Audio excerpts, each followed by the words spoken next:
Shalom Bapak Ibu. Shalom. Mari kita siapkan hati kita.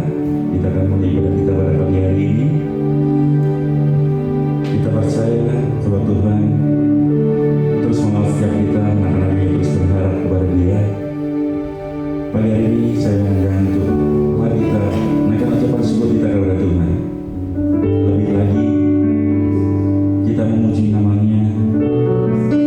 Dia yang baik. Sampai saat hari ini kita masih diberi kesehatan. Sampai saat hari ini kita masih kuat. Itu semua karena Tuhan.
di atas segala raja.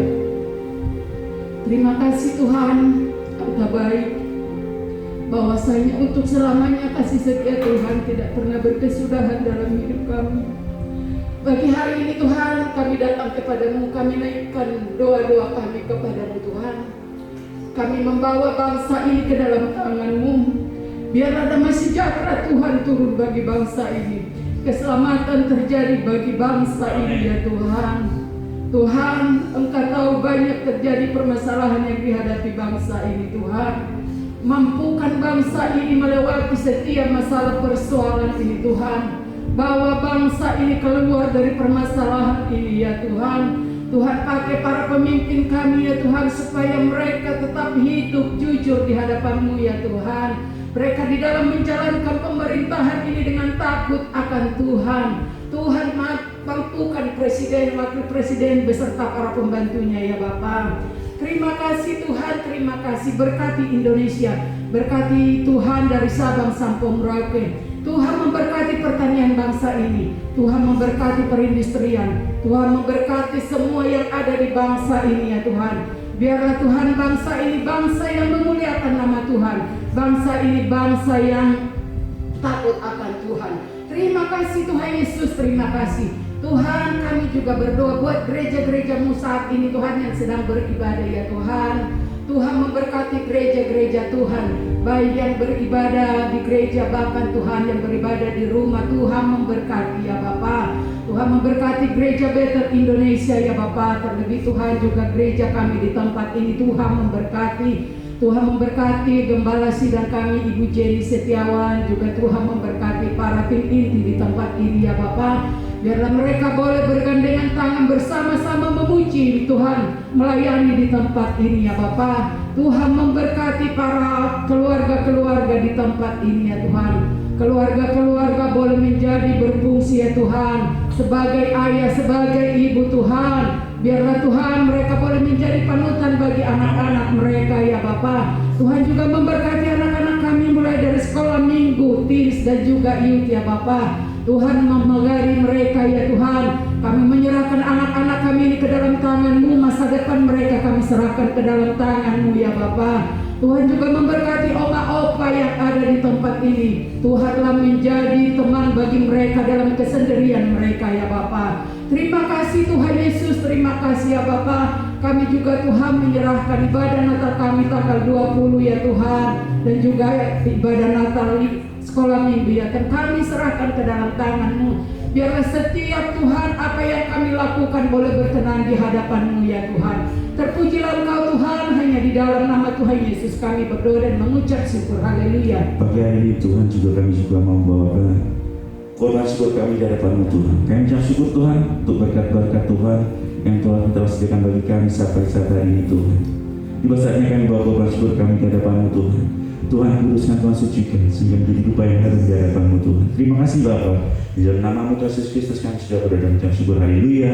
Amin. Mari kita persiapkan korban syukur kita di hadapan Tuhan. Mari kita berikan yang terbaik. Bapak Ibu saudara yang di rumah juga bisa transfer ke rekening tersedia. Kita masih ada persembahan untuk Natal, persembahan khusus. Mari kita berikan yang terbaik buat Tuhan. Amin. Terima kasih.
menyelami Engkau ya Tuhan.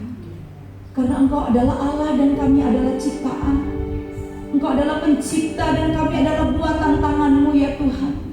Terima kasih untuk pagi yang indah ini kami kembali ada di bait-Mu yang kudus, menaikkan segala pujian atas segala kebaikan-Mu dalam hidup kami. Terima kasih kami sudah menikmati kasih setia-Mu yang tidak pernah berkesudahan ya Tuhan. Seminggu telah lewat dan kami melihat Engkau menatang kami dengan sangat-sangat kuat. Terima kasih untuk setiap anugerah-Mu bagi kami ya Bapa.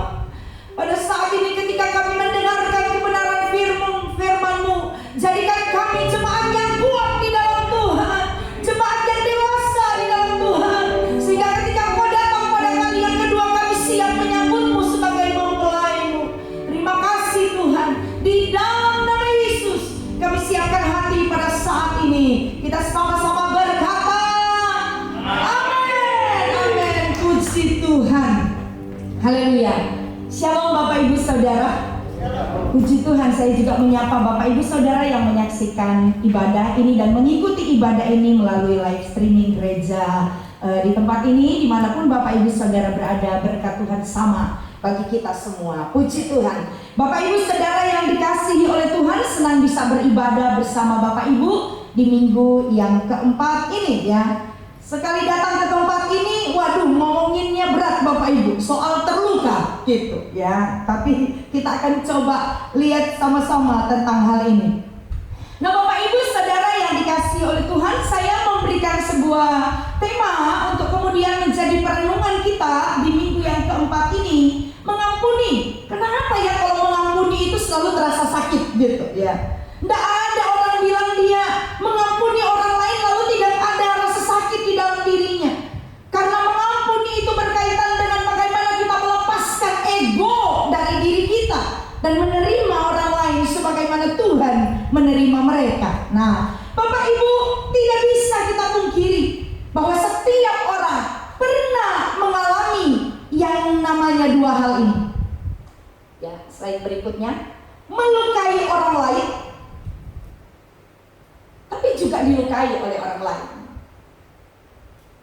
Kalau kita bicara, ya slide berikutnya. Kalau kita bicara soal melukai orang lain, itu bisa kita lakukan seringkali juga tanpa sengaja melalui perkataan kita ya. Menurut kita itu perkataan biasa saja, tetapi menurut orang lain, wow, itu adalah satu perkataan yang sangat-sangat menyakitkan, saudara ya.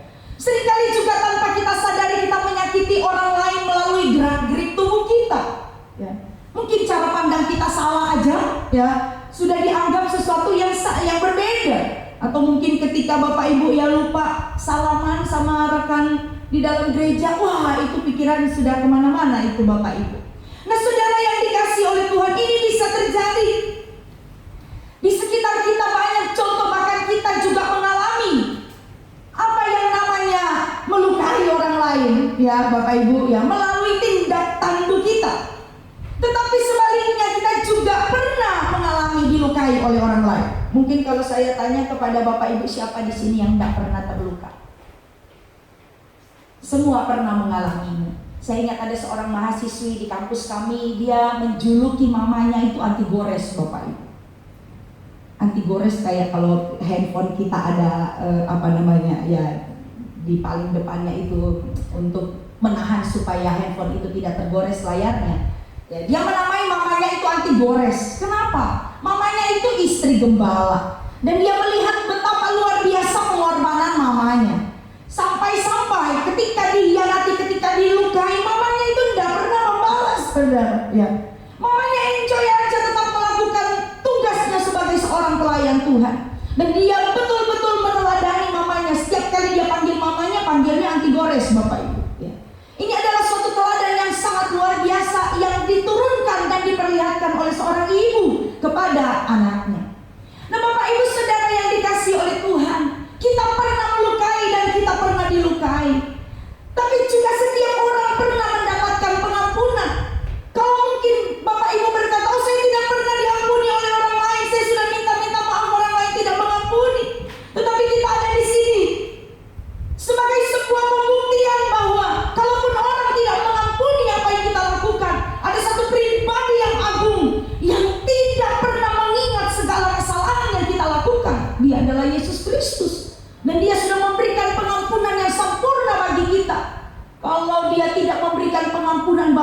kita semua sedang menuju ke satu tempat yang sama.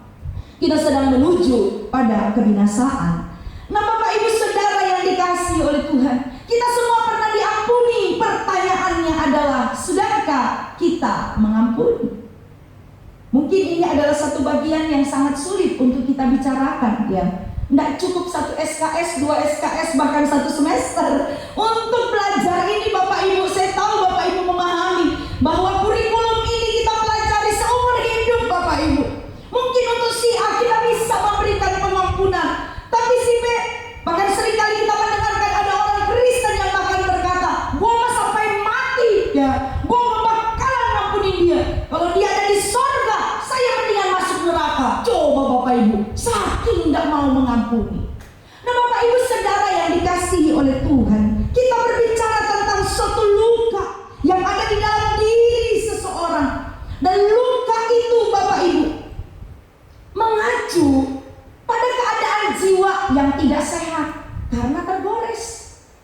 Makanya betul kita harus punya anti gores, Bapak Ibu, supaya tidak gampang tergores. Slide berikutnya. Karena ternyata luka yang ada di dalam hati kita itu bisa memberikan dampak yang sangat luar biasa, bukan hanya saja bagi kita, tetapi juga bagi orang lain. Di dalam 2 Samuel pasalnya yang ke-17 ayat 23, di situ ada sebuah cerita yang sederhana yang kalau kita baca kita bisa geleng-geleng kepala. Ada seorang yang karena usulannya tidak diterima oleh orang lain, gantung diri, Bapak Ibu. Namanya Ahitofel. Ketika dia memberikan masukan kepada Absalom, anaknya Daud, bagaimana supaya Absalom ini bisa melawan Daud, Bapak Ibu. Pertama Absalom terima apa yang menjadi sarannya dia, tetapi ternyata kemudian Absalom berbalik kepada penasehat yang lain. Dia merasa terluka, dia merasa tersinggung. Alkitab katakan, kalau Bapak Ibu Saudara baca di sana dalam 2 Samuel pasal 17 ayat 23, pulang dia, Bapak Ibu, ya urus dulu rumah tangganya lalu gantung diri. Bisa kita katakan ini sebenarnya kan hal yang sepele, hanya urusan suaranya tidak didengar, tetapi pasti ada goresan yang sangat dalam di dalam dirinya sehingga dia memilih untuk gantung diri. Bisa saja itu karena kehormatan dirinya. Nah, Bapak Ibu Saudara yang dikasihi oleh Tuhan, ini yang terjadi. Dan kita akan coba lihat beberapa hal berkaitan dengan hal ini, Bapak Ibu. Ya, slide berikutnya. Nah, kita kalau berbicara tentang goresan, luka yang ada di dalam hati, maka kita harus bisa memahami bahwa luka batin itu, orang yang terluka, dia akan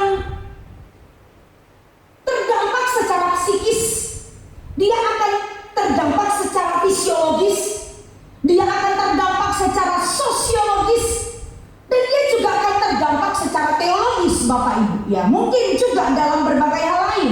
Tetapi saya ingin di waktu yang begitu singkat ini kita akan coba lihat hal ini. Coba lihat Bapak Ibu, orang yang terluka hatinya, walaupun dia berusaha menutupi dari orang lain, tetapi sikapnya akan menunjukkan bahwa hatinya tidak sedang baik-baik saja. Cara dia berbicara, cara dia menegur orang-orang yang nyelekit, Bapak Ibu, ya orang suka bilang, aduh ibu itu mah mulutnya aja yang jahat, hatinya baik. Enggak mungkin, Bapak Ibu. Orang yang baik pasti mulutnya baik. Kalau sampai mulutnya tidak baik, ada sesuatu yang tidak beres di dalam hatinya. Orang yang gampang tersinggung, kita harus lihat Bapak Ibu apa yang terjadi dengan orang itu. Bisa saja karena ada luka sehingga itu mempengaruhi psikisnya. Ini sebenarnya ini harus psikiater atau psikolog yang ngomong sebenarnya, Bapak Ibu, ya. Orang yang susah tidur di malam hari, apa yang terjadi dengan dirinya? Bukan karena masalah kelelahan aja lalu kemudian tidak bisa tidur atau workaholic. Bisa saja karena keadaan hati yang tidak beres. Orang yang terluka itu bisa terdampak secara fisiologis. Makanya Alkitab kasih tahu kita hati yang gembira itu adalah obat. Semua itu dari hati. Alkitab juga bilang apa? Orang yang tawar hati pada masa kesesakan, kecilah kekuatannya. Daud juga mengatakan hal itu, Bapak Ibu bisa baca dalam Mazmur pasal 31 ayatnya yang ke-10. Daud bilang begini, kasihanilah aku ya Tuhan, sebab aku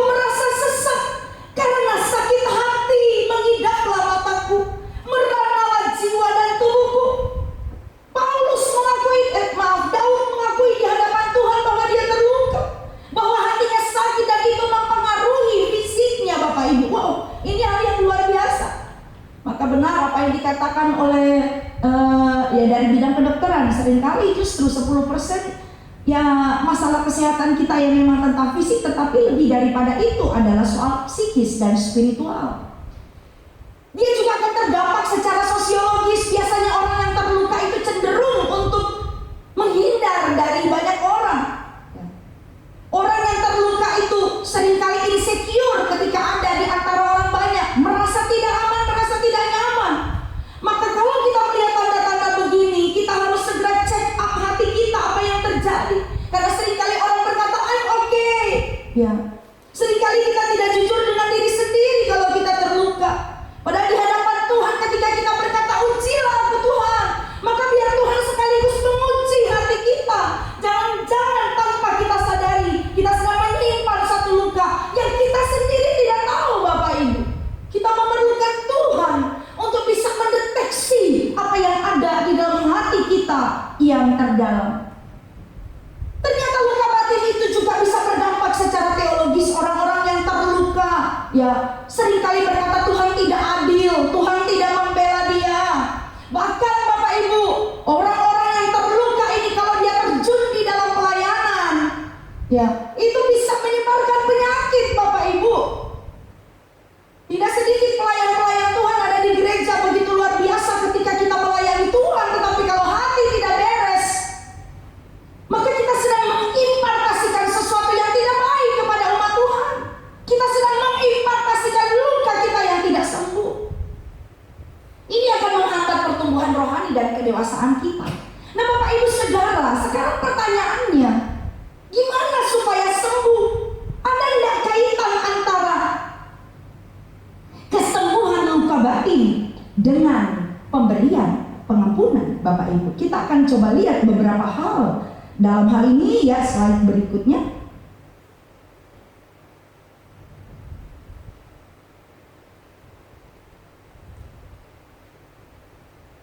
Naik lagi. Ya, oke. Di dalam Matius pasalnya yang ke-18 ayat 21. Salah seorang dari murid Yesus, dia datang kepada Yesus lalu bertanya begini, Tuhan, sampai berapa kali aku harus mengampuni saudaraku jika ia berbuat dosa terhadap aku? Sampai 7 kali. Nah, dia bertanya tapi dia mengkonfirmasi, benar enggak jawaban yang dia berikan kepada Yesus sampai 7 kali. Rasul Petrus bertanya, sampai sejauh mana pengampunan itu harus dia berikan? Kalau ada seseorang yang melakukan kesalahan terus menerus, seseorang yang melakukan kesalahan terus menerus, Pak Bu, kalau ada yang melakukan kesalahan dalam diri kita dan orangnya bergantian, hati kita mungkin enggak masalah lah ya. Tapi kalau orang yang sama terus menerus melukai kita, inilah yang dimaksudkan di dalam ayat ini.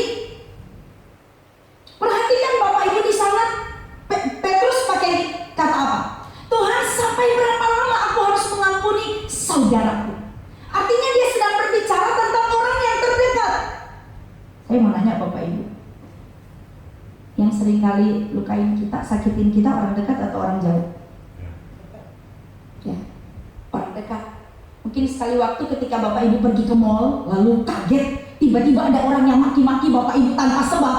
Ya udahlah, setelah itu udah kita lupakan. Mungkin ini orang ada masalah di rumah, gitu ya. Tapi sama orang dekat, dia ngomong baik aja, bisa tafsiran kita kemana-mana Bapak Ibu. Kenapa?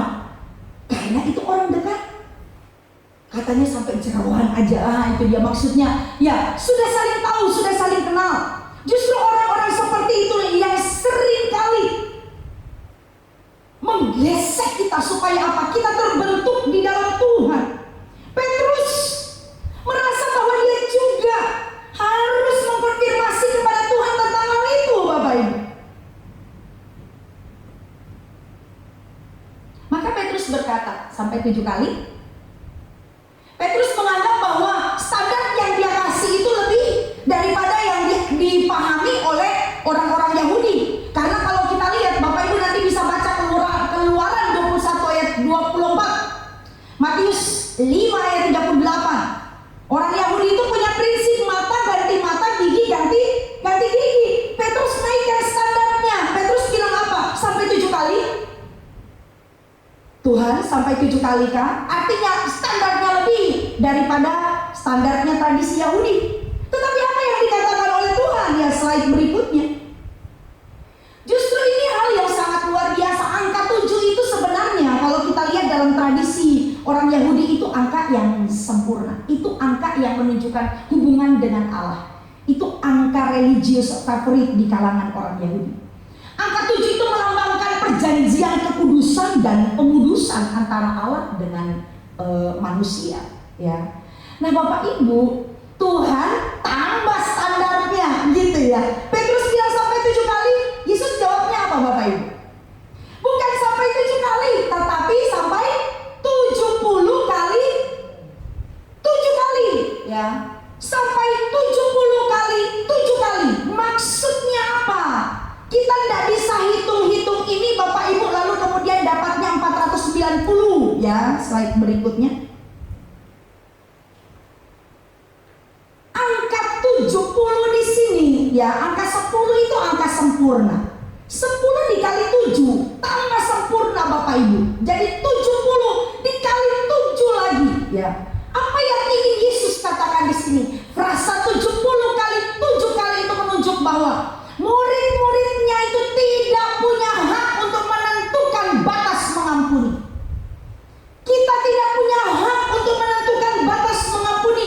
Maka ini sebenarnya selaras dengan apa yang diajarkan oleh Tuhan Yesus dalam doa Bapa kami. Ketika pada suatu kali murid-muridnya datang dan berkata, Tuhan ajarkan kami berdoa. Maka Yesus berkata, kalau kamu mau berdoa, berdoalah demikian. Ya Bapa kami yang di surga, dikuduskanlah namamu. Datanglah kerajaanmu, jadilah kehendakmu di bumi seperti di surga. Berikanlah kami pada hari ini makanan kami yang secukupnya. Dan ampunilah kami seperti kami juga mengampuni orang yang bersalah kepada kami. Apa maksudnya di sini, Bapak Ibu? Dengan kata lain, kesediaan Allah untuk mengampuni kita tergantung pada kesediaan kita untuk mengampuni orang lain. Bapak Ibu pasti sudah sering mendengar hal ini, ya. Tetapi ini kaitannya, Bapak Ibu. Begitulah doa yang diajarkan, ampunilah kami seperti kami juga mengampuni orang yang bersalah kepada kami. Jadi itu langkah pertama, Bapak Ibu. Maka kalau kita menyimpan kepahitan, kita sedang menutup Allah mengampuni segala kesalahan kita. Maka kemudian kalau kita melihat di dalam pembacaan Matius pasal 6 ini, Bapak Ibu, Yesus memberikan sebuah perumpamaan tentang orang yang berutang. Saya tidak membawa kita untuk menghitung-hitung, ya, 10.000 talenta itu jadinya berapa, ya. Ada yang mengatakan itu si hamba yang berhutang kepada raja ini sekitar 1,5 triliun utangnya, ya, kalau dihitung ya dengan kurs sekarang. Sementara temannya si hamba yang berutang itu cuma mungkin sekitar 5 juta utangnya. Beda sekali. Tetapi perlakuan raja kepada si hamba ini justru tidak terpantul pada perlakuan si hamba kepada temannya. Dia paksa temannya untuk bayar utang itu. Nah, Bapak Ibu Saudara yang dikasihi oleh Tuhan, slide berikutnya. Kita yang ingin menerima belas kasihan dari Tuhan, kita justru harus menunjukkan belas kasihan kita kepada orang lain. Karena orang yang sudah mengalami pengampunan dari Allah itu bertanggung jawab untuk mengampuni orang lain. Kita tidak punya pilihan lain, Bapak Ibu. Ya, kalau saya katakan itu adalah kewajiban setiap orang Kristen mengampuni orang lain. Kenapa demikian? Karena kita sudah diampuni oleh Tuhan.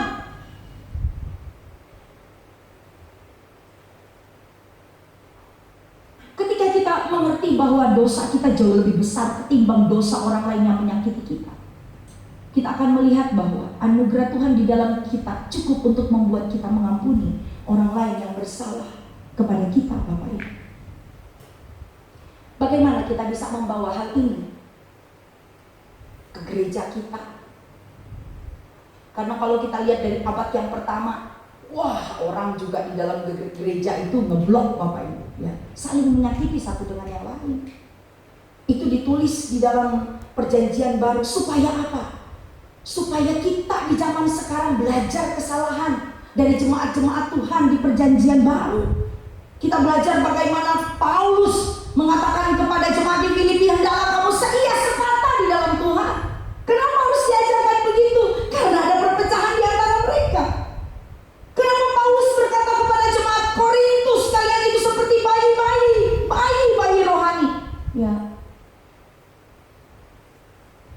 bayi-bayi tua di dalam gereja. Karena mereka saling menyakiti satu dengan yang lain dengan membentuk kubu-kubu di dalam jemaat. Tetapi kalau kita mengerti bahwa kita mengasihi Allah karena Allah telah terlebih dahulu mengasihi kita, maka itu akan mempermudah kita, memperluas hati kita untuk mengampuni orang lain.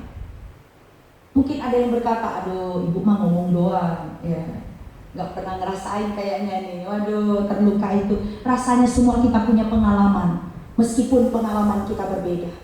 Pengalaman kita berbeda Bapak Ibu, tetapi mestinya kita menemukan hal yang sama, bahwa kasih Allah itu jauh cukup bagi kita,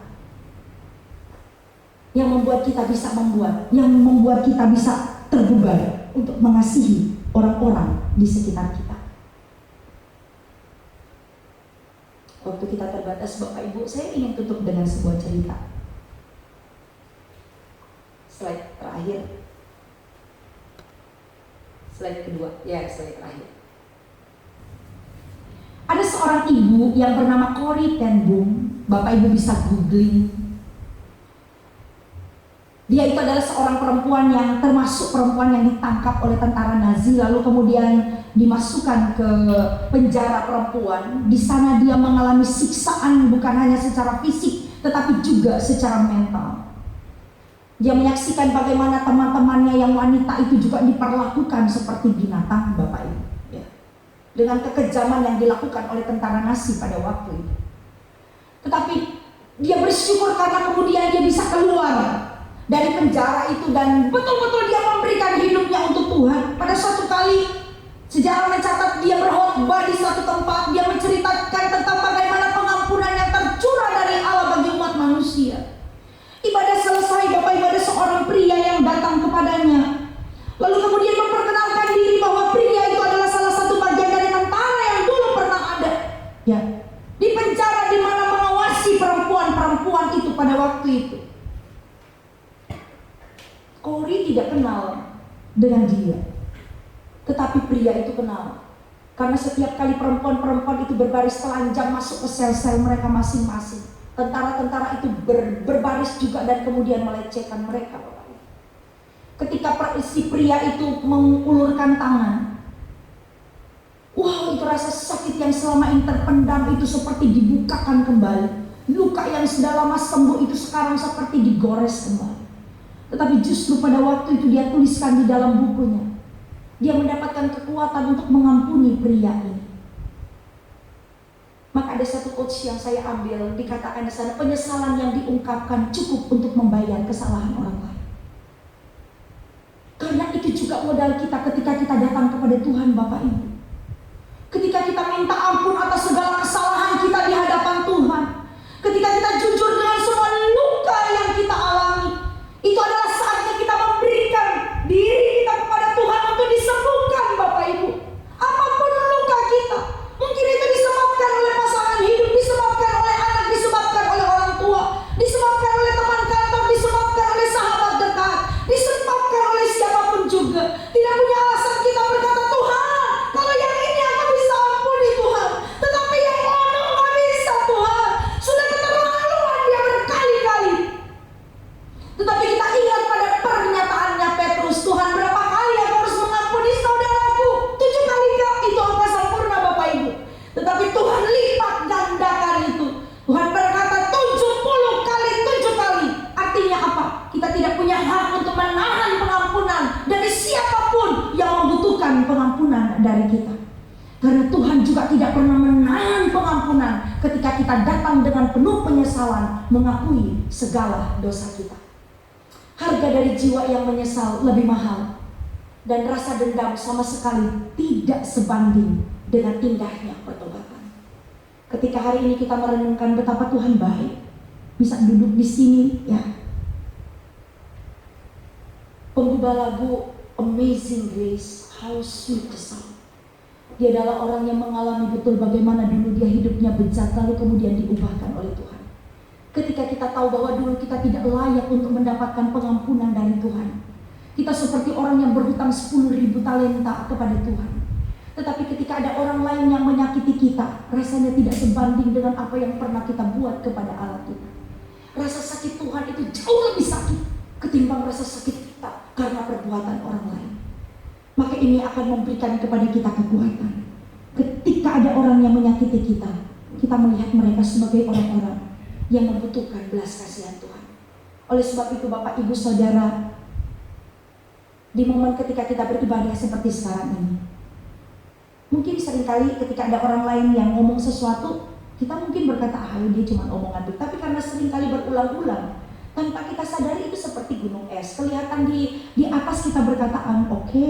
Padahal di bawah kita sedang menyimpan kepahitan. Itu menjadi borok di dalam diri kita, yang membuat kita jadi kerdil di dalam pertumbuhan rohani. Bahkan tidak bisa lagi leluasa melayani. Bapak Ibu, orang yang terluka itu dia tidak bakalan enjoy pelayanan. Ya, tidak bakalan enjoy. Selalu merasa ada sesuatu yang ganjal. Maka yang kita lakukan adalah kita berdamai dengan orang lain, berdamai dengan diri kita sendiri, dan berdamai dengan Tuhan. Puji Tuhan, Tuhan memberkati kita semua. Amin. Mari kita satu di dalam doa. Haleluya Yesus. Ada waktu 1 menit ke depan Bapak Ibu. Biar musik menaikkan instrumen. Ini saat teduh kita dengan Tuhan. Sering kita berkata, I'm okay kok. Tapi sudahkah kita check up hati kita di hadapan Tuhan?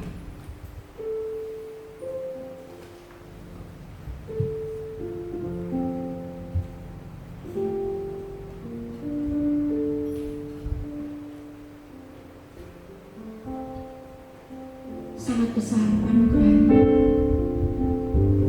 Haleluya Yesus.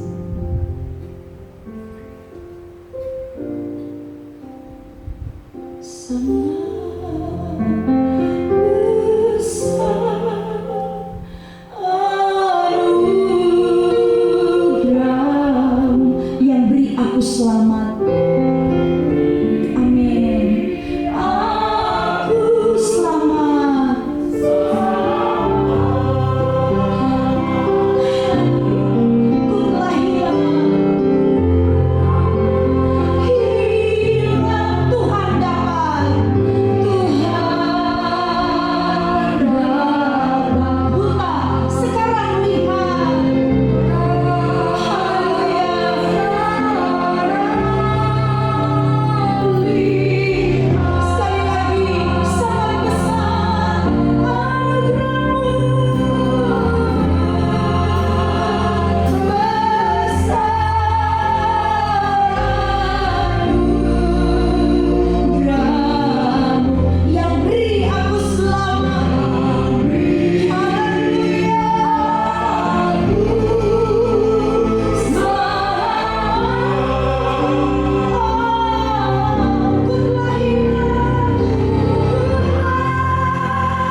tidak gampang Tuhan.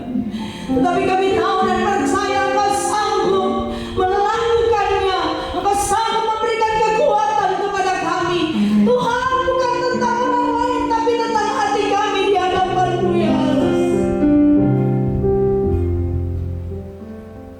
Ternyata bukan hanya cukup satu kali Tuhan, 7 kali.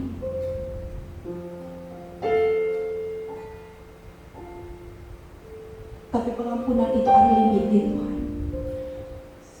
Sama seperti yang Engkau lakukan bagi kami. Engkau mengampuni kami dan tidak pernah mengingat segala kesalahan dan dosa kami.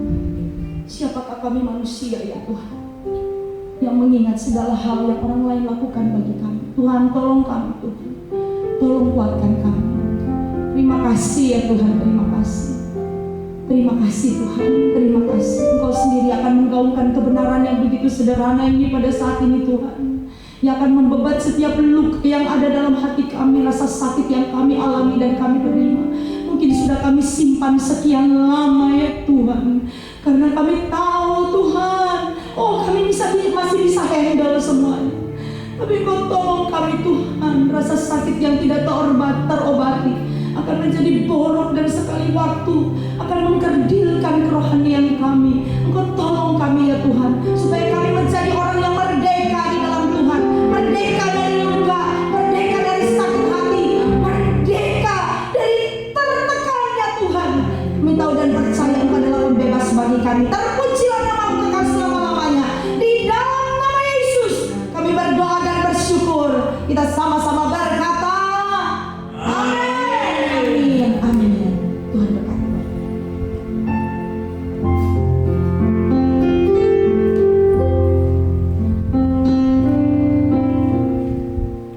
Bapak Ibu Saudara, tema kita hari ini cukup berat, tetapi saya percaya tidak ada yang mustahil buat Tuhan, bahwa kita belajar untuk mengampuni mereka yang sudah menyakiti hati kita, supaya kita disembuhkan. Amin. Amin. Karena Tuhan sudah terlebih dahulu mengampuni segala kesalahan dan dosa-dosa kita, sehingga saat ini kita juga meresponi dan kita juga mengampuni mereka yang menyakiti kita. Dan juga semoga mereka yang kita sakiti juga mengampuni kita. Amin. Nah, sebelum kita tutup ibadah kita, saya mau berikan kesempatan buat ketua acara Natal kita untuk menyampaikan pesan-pesan 2-3 menit. Ya, saya persilakan buat Cindy.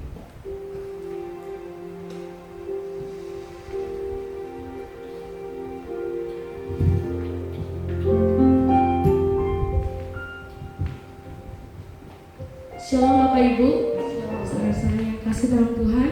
Kita diberkati oleh kebenaran firman Tuhan, amin. Amin. Baik, saya akan menginformasikan dan mengingatkan bagi setiap kita, bagi keluarga yang belum mendaftar, agar setiap kita memberikan satu kesaksian. Mari kita memberikan yang terbaik untuk Tuhan melalui kesaksian ini yang dapat memberkati banyak orang. Kesaksian ini paling akhir 29 November saya terima. Yang ibadah onsite saat ini boleh mendaftar kepada saya setelah ibadah ini. Yang di rumah boleh mendaftar kepada saya melalui WA kepada nomor yang tertera ini. Terima kasih, Tuhan Yesus memberkati kita semua. Ya, haleluya. Semoga semua kita terlibat di dalam membuat kesaksian untuk ibadah tutup tahun. Ya, Ibu Gembala sudah menyampaikan di ibadah minggu lalu bahwa ibadah tutup tahun kita beda dari tahun-tahun sebelumnya. Pokoknya asik deh ya. Tapi Bapak Ibu Saudara semua kasih kesaksian keluarga lepas keluarga. Pada kesempatan ini terima kasih buat hambanya ya, Ibu Ivon semua. Bu Ivon ini salah satu hamba Tuhan di Gereja Bethel Indonesia, tetapi juga dosen top di STT Bethel Indonesia ya. Ya, beliau juga mengajar di STT Bethel Indonesia, tempat saya juga mengajar di sana. Luar biasa firman-Nya yang memberkati kita semua. Mari kita bangkit berdiri, kita sudahi ibadah kita dan kita angkat sebuah pujian. Kami memuji kebesaran-Mu.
kasih buat firman-Mu yang telah disampaikan oleh hamba-Mu Ibu Ivon semua. Tuhan, Engkau memberkati hamba-Mu ini lebih lagi.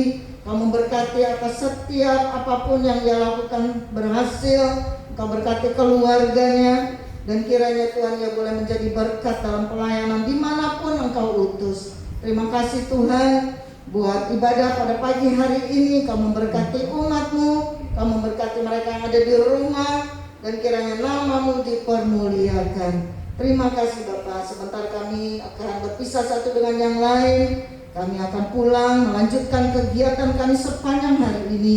Biarlah Engkau tetap menyertai, Engkau melindungi, bentengi setiap kami, dan kami boleh berjumpa satu dengan yang lain di lain waktu kesempatan. Terima kasih Bapa. Sebelum kami pulang, kami juga mau menerima berkat yang daripada-Mu. Saudara yang dikasih Tuhan, arahkan hatimu kepada Tuhan, dan biarlah Engkau angkat tanganmu di hadapan Tuhan.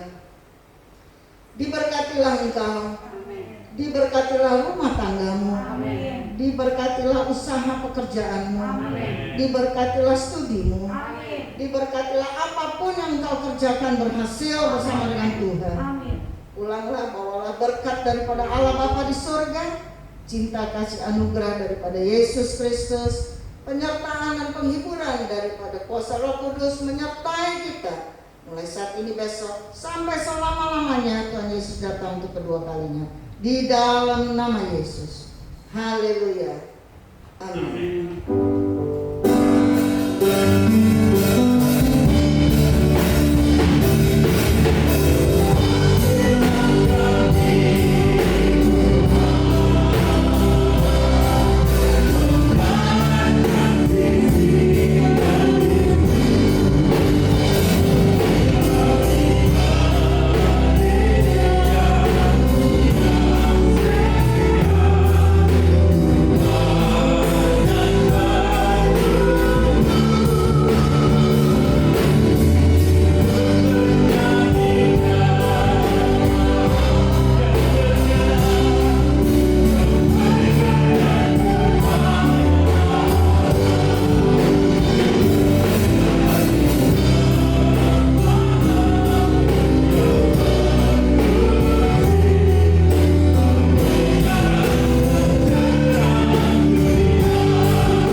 Selamat hari Minggu, Tuhan Yesus memberkati kita semua.